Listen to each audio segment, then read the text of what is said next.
Hey Sparks. No, not an alien invasion, just an EV invasion. That's a feature on this EV that lets people around you know that you're driving slowly so that you don't cause any accidents. However, I would like to be beamed off this planet. Yeah. Anyways, welcome back to Sparkplug TV.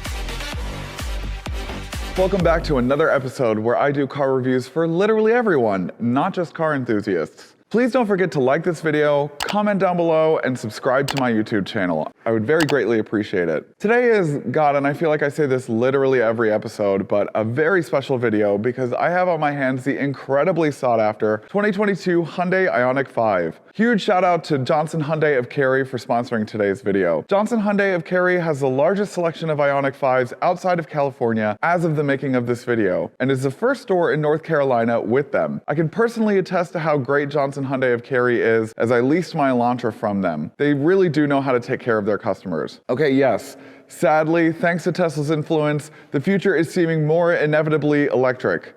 Hang on one second, hang on, I'll be right back. Damn you, Elon! Okay, where was I?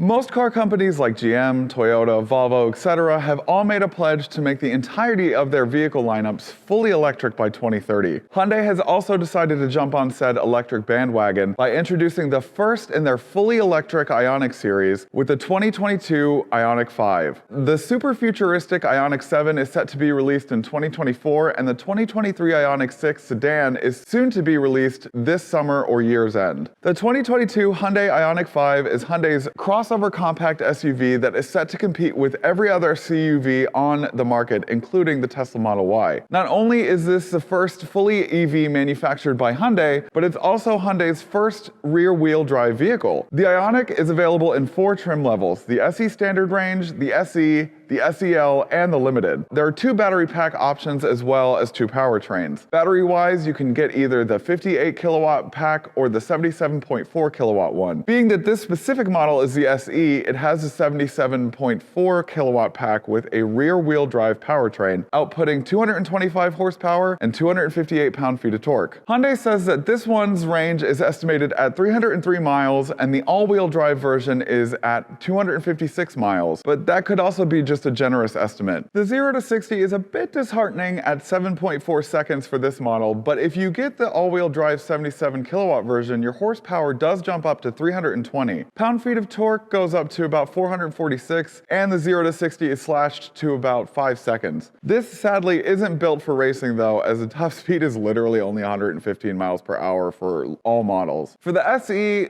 SEL, and Limited, you can opt for either the rear-wheel drive or the dual-motor all-wheel drive, as well as either battery packs. But the SE Standard range only comes with the rear-wheel drive and smaller battery. But whatever combination you get, it's still built on Hyundai's newest Electric Global Modular Platform, or EGMP platform, that houses the battery at the base of the vehicle and will be an interchangeable platform for all upcoming Hyundai and Kia EV models. Okay, so being that this is a fully electric vehicle, you would think that there'd be an ample frunk space, right? Well, here's the engine. Just kidding. It's actually the tiniest compartment ever in existence. What am I supposed to do with this? So I don't know, there's nothing that you can put in here. I think this is kind of silly. I will say that Tesla does have a very nice frunk situation because you can put actual luggage in there. In here, I think this just takes away from the amount of storage capacity, right? I don't know. I just think this is kind of a waste of space. Okay, let's talk pricing. So what do we think a CUV EV with a decent amount of features and an impressive range would cost us? Well, the SE Standard range is $39,700 and the SE starts at $43,650. But this SE is $45,690 because it has this 77 kilowatt hour battery. The SEL starts at $45,900 and the uber pimped out Limited starts at $50,600. Now, if any of that sounds like it's out of your budget, apparently according to Hyundai's website, you do get a $7,500 tax incentive. Help me, I'm poor. For purchasing the vehicle and 2 years of free 30-minute worth of charging at select chargers as a part of Electrify America. And I mean, with the way that gas prices are now, selling my Elantra sounds like a pretty good idea. What a stupid son of a bitch.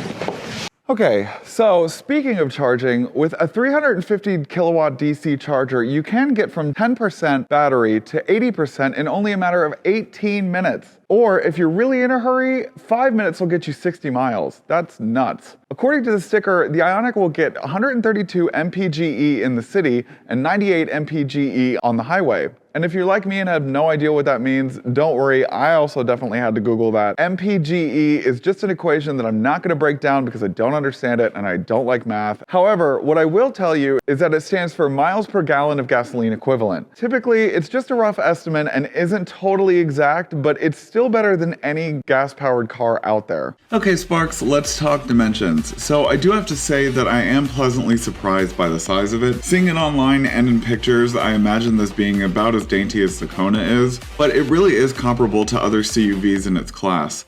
Let's start with the wheelbase. The wheelbase is actually 4 inches longer than the 3-road Palisade at 118 inches, but it is, however, more than 10 inches shorter in total at 183 inches. It's funny though, because the website swears it's the same wheelbase as the Palisade, but it's a couple of inches difference. And up, rock out now.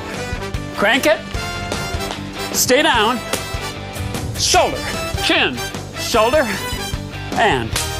Rounding out the dimensions, in total, she is 74 inches wide and 63 inches tall. Okay, time to talk about the design, and boy am I excited about this car because I feel like this is the first EV to finally take like full advantage of the fact that it's an EV in terms of its design language. It is the coolest looking EV on the road in my opinion, because I feel like other automakers have missed an opportunity to make it look like what it is, an electric vehicle. It does a take on a retro 1980s look that is what I think people back then thought that what the 2020s would look like, you know? And I feel like it's finally come to that. My favorite aspect of it, obviously, and I think it's like the biggest piece on the vehicle, is the front daytime running lights. They're a take on pixelation and pixels, and they look like pixels, and they're amazing. Of course, you do have the full LED headlamps and then the automatic high beams. The hood is, according to Hyundai's website, it's a clamshell design, and it does look like a clamshell. It's pretty basic, but you know, it's only got 2 lines on the side, but it looks great. I do wish that the LED lights would turn into the turn signals, but the turn signal is going to be located down here. And of course, as part of the fact that it is an EV, it doesn't necessarily need a grille, but the vents down here do open to allow the battery for cooling and for better aerodynamics as well. Man, I love this thing. It's very, very unique. And of course, I like being unique. Who doesn't like being unique? And I think design-wise, like in terms of like between the Tesla is like this bulbous kind of like spaceship-looking alien thing, and this, you know, it looks like electricity in motion. Oh, hey girly. So obviously, as you can see, when you approach the door handles they become unflushed with the door. Protrude, they come out of the doors to greet you, and it's very easy to just pop it open. Also, when you do walk away from it, it will lock as well. The side does have some pretty strong lines. These lines, I think, are kind of comparable to my Elantra. It's, you know, got this triangle that kind of like crescendos out. These are also the 19-inch 5-spoke kind of starfish-looking rims. They're not bad looking, but I do think that the 20-inch rims that you get with the upper models are a lot better looking, but this one, not so bad looking. Going along with the theme of the digital age and the retro kind of modern look to this car is the back end. And I think they, again, did a great job with the back end. I really, really love the each pixelated kind of tail light, brake light thing. If you do get the limited model, there is a light bar that goes across the back. It's a very, very thin light bar, and it's very, very subtle, and I do like it. It's interesting that they refer to these as crossover SUVs when they literally just look like oversized hatchbacks. I mean, like, That's exactly what this thing looks like. You do have the rear wing on the back with these two kind of diffusers as well that are supposed to help with aerodynamics because of course, you know, aerodynamics is key for electric vehicles. And then you pop the trunk and there's a sufficient amount of space in the back. In the trunk, you do get 27.2 cubic feet of storage space, which is pretty large considering when you put the back seats down, you do get 59.3 cubic feet of storage. So I personally think that that is an ample amount of storage, and I would definitely be able to fit most things in the back, seeing that I am a larger person. And if you want to get really illegal with it and have somebody in the back, you can grab onto this handle and close the trunk. Oh my God, I genuinely did. Oh no. Oh no. Oh no. How do I get out of this? Oh my God, I'm gonna have to use my watch's flashlight. Oh my God, wait. What? Wait.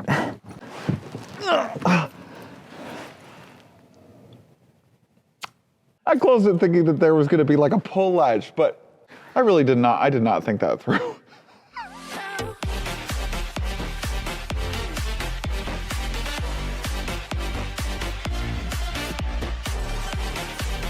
Okay, y'all, let's talk interior, shall we? The floor is completely flat, and it's allowing you to have a lot more room in the front as well as in the back. The higher end versions, you do have the footrests when you're charging, and they do come all the way out, and then you can lay the chair all the way back, and you can literally take a quick 20-minute nap while your car is charging to 80%. While you do have your chair laid back, you could plug your phone in and watch TV on your phone, because there are 1, 2, 3, 4, 5 USB chargers in this vehicle. Now I'm surprised to see that there aren't USB-C chargers and that it's just USB-A. You would think for like a 2022, like they would all have the USB-C charging ports. Now the one thing that doesn't really make any sense is that even though you do have Apple CarPlay and Android Auto and you have wireless charging pads, not this one, but in the other ones you do, you still don't get wireless Apple CarPlay, which is so strange. Why would you have wireless charging pads and no wireless Apple CarPlay and Android Auto?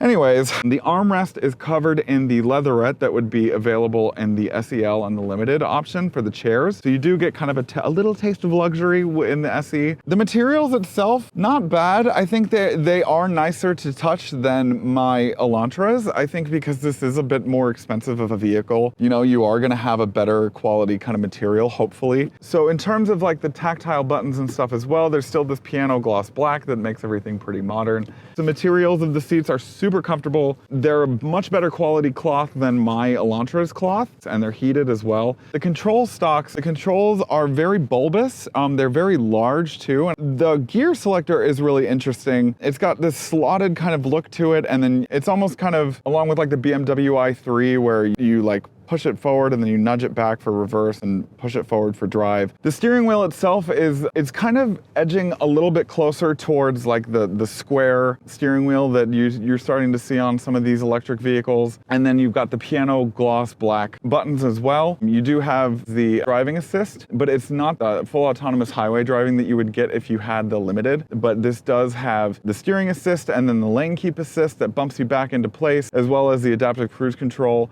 Every Hyundai Ioniq comes with a 12-inch widescreen touchscreen infotainment system and a 12-inch widescreen gauge cluster. Now, the infotainment system is pretty standard Hyundai. It's a lot similar to mine. It's just got some more tailored features towards the Ioniq. Every Ioniq does come with a nav system, and I'm pretty sure that that's because it is an electric vehicle and you do have to find charging stations, especially if you take this thing on a road trip. Because you do have to find the charging stations and whatnot, it does come with an EV range selector. So when you're on the nav system screen, it will highlight a circle within the range that you are able to drive within 360 degrees on a map, showing you where you're able to drive with your current battery. So right now I could drive to Charlotte and I could probably drive to Myrtle Beach if I wanted. You can do voice memos in this car. I don't understand why. I made a voice memo and I don't know how to delete it. Okay, but why would I want to make a voice recording? That doesn't make any sense. Of a baked potato and a salad. I'll have the mixed vegetables. I'm so stupid. Yeah, it doesn't make any sense. Why do I need to make a voice recording in my car? In the SEL and the limited version, in the gauge cluster, you do have the blind spot monitoring camera system. So this circle right here would become the camera, and then there would be another circle that would populate that would be the other camera on the left-hand side. Now, if you do have the limited version of this car, it will actually prevent you from changing lanes because that car does have the automatic highway driving as opposed to just the regular blind spot monitoring. So the limited also does come with the ambient lighting. Well, the SEL starts out to have the ambient lighting, and then the limited, you can also have the ambient lighting, as well as you do get the Bose premium sound system. And after listening to the sound system, it's not the best, and I think that my Elantra is okay, but I don't really like this one. I don't know. I think that if I were to get this, I would definitely get it with the Bose sound system because it's a much better sound system than what they got going on in this one. I don't like that either. No. The Limited also does come with the heads-up display, and it's got an augmented reality navigation system. So whenever you're driving, it will show the augmented reality of, turning left, continuing straight, or turning right, and how many feet you have until you are getting off on an exit, etc. I'm surprised to not see this in every model, but the SEL and the Limited have the two-way onboard charger. There will still be these USB plugs in the back, but there will also be like a house outlet so that you can charge other cars in case of emergencies. Or if you're like me and you're driving and you can't miss your show and you have to watch it on a big screen, you can pull over to the side of the road, pull out your TV, plug it in, and watch your favorite show on a big screen next to your car. The next queen to be inducted into the Drag Race Hall of Fame Let's go today, redemption is time. Come on. Shea Coulee. But no, in all seriousness, I mean, I am surprised to not see it in this model, but I mean, whatever, I'm not the one designing it. The climate control system is pretty intuitive. It's just like my car. You've got the dual zone automatic climate control system. With the automatic, you can either do high, medium, or low automatic fan speed. No matter what fan speed it's at, it will still keep the same temperature in the cabin. One thing that took me a second to figure out was the differences in the climate and the warmer button. The climate button takes you to the climate screen immediately. Not only can you change the temperature, but you can also select driver only to save on battery, as well as you can sync it, and then you can change the position of the fan and stuff like that. When you click the warmer button goes straight to the heated seat button. And again, that's another thing that took me a second to figure out because I thought that there would be a tactile heated seat button, but it's in this menu. And I'm assuming that when you have the options with the heated steering wheel, it will probably be in the same menu. Every Ioniq 5 does come with Cary integration, but it also comes with its own voice recognition. Now, the voice recognition is interesting because in the lower models, you can use it to change the temperature of the cabin. You can use it to change the heated seats, you can use it to find a navigation setting, and you can also use it to open up the charging door. In the SEL and the Limited models, you can use it to put a window down, you can use it to lock the doors, you can use it to open up the trunk, stuff like that, but you can't do that in this car. I don't, again, maybe it's cost, I don't know. Does it really cost that much to put in those features? Help me, I'm poor. If you know and I don't, please comment down below because I'm not saying I'm a total expert on everything, but I'm more of an enthusiast. Turn off climate. Turning off quiet mode. See, it said turning off quiet mode. It doesn't really recognize my voice that well. Turn off passenger heated seat. Please try your command again after the beep. Turn off passenger heated seat. Turning off the passenger seat warmer. That took me 2 times to get to that. I said the same sentence twice. I'm hoping that in a newer software update that they will fix the voice recognition because currently the voice recognition needs a lot of improvement. One more thing I will say about the interior of this car is that I understand that this is a brand new car and stuff, but I almost wish that it wasn't fully digital. I mean, I know that that's kind of ridiculous for me to say because my Elantra's gauge cluster is fully digital. If it's going within the retro vibe that it's supposed to be upholding, why not put some kind of retro design on the gauge cluster and make it more retro, a little bit of analog, a little bit of digital, make it a little bit more interesting. I don't like that either. No. I think the biggest complaint about the gauge cluster for Kias and Hyundais in general is that there's not a whole lot of configuration with it. This does have more options, especially with the augmented navigation system on the heads-up display. Because, I mean, you've got the map here. You don't necessarily need the map right there, but the heads-up display does make it so that you do have the navigation right in your face. You know, I will say that this back seat is pretty spacious. I wish all cars had this. The ability to move your seat forward and back. You can also lean it back. I love this feature. I think this is like kind of a luxury feature. You see this on Mercedes and other cars. I think this needs to be on more cars. I'm assuming that they're doing it for the same comfort level that you're trying to get from the passengers, everybody having to wait for the car to charge, but I love this feature. All right, so now that I'm done with the interior, let's take her for a ride.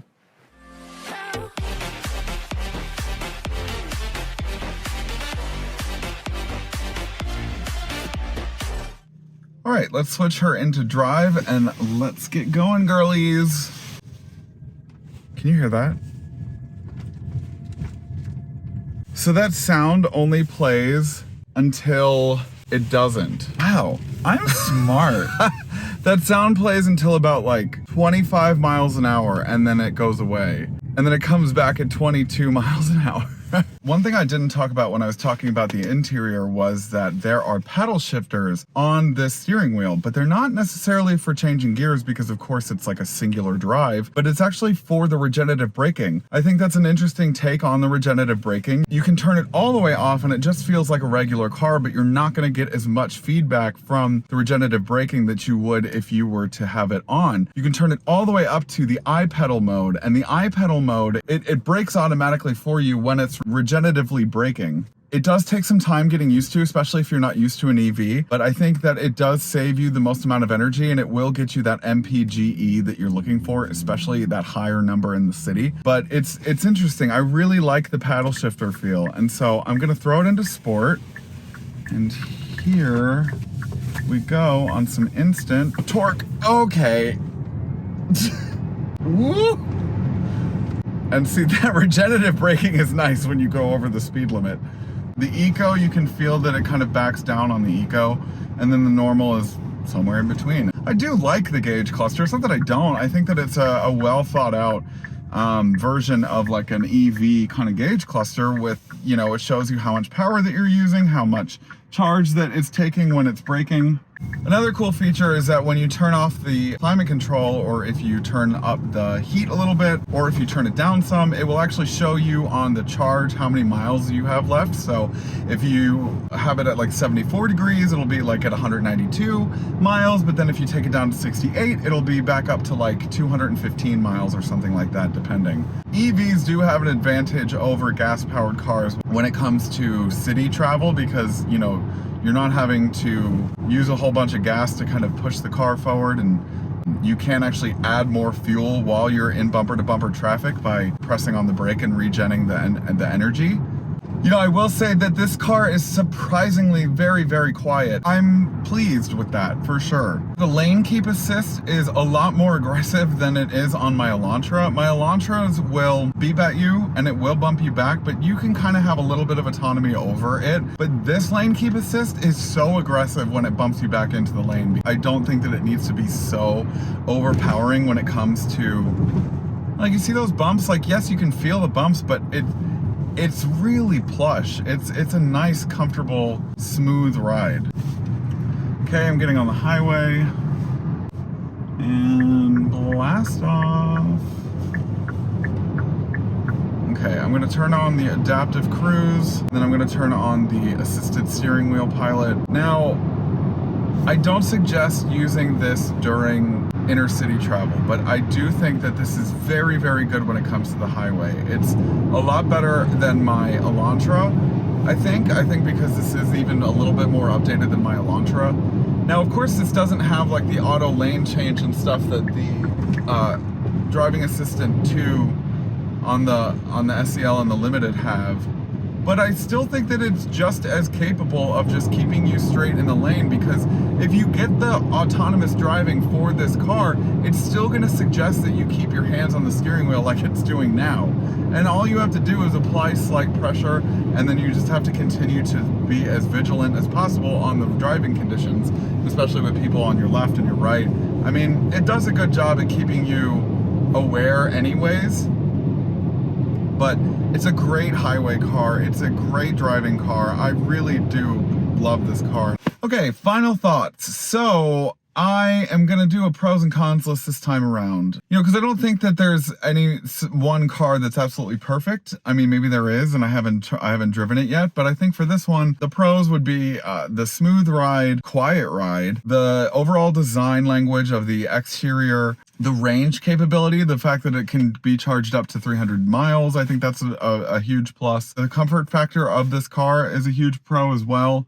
I would say another pro is the paddle shifters that help you select the regenerative braking. I really do enjoy that as well. And I also really enjoy the tactile buttons. I think that's a huge pro. In terms of the cons, I would probably say the price point, the fact that this is a $46,000 car and it doesn't have like a sunroof, I think that that's kind of a con. Another con would be that like the navigation system doesn't tell you on your longer routes like when you need to go to the charging station. The one thing I do like about Tesla is the fact that like, you know, it does tell you on your route when you need to go to the charging station and how long it's going to take and add it into your route and stuff. I think overall it's just a really great car, and I think that if I had the money for it, I would totally buy it. Help me, I'm poor. You know, I mean, for a daily driver, I mean, it's quick with the instant torque, and it's just a really comfortable car to be in. So that's it for today's video. Thanks again to Johnson Volvo of Cary for sponsoring today's video. Don't forget to like, comment, and subscribe to my videos, and I will see you when I see ya. Bye.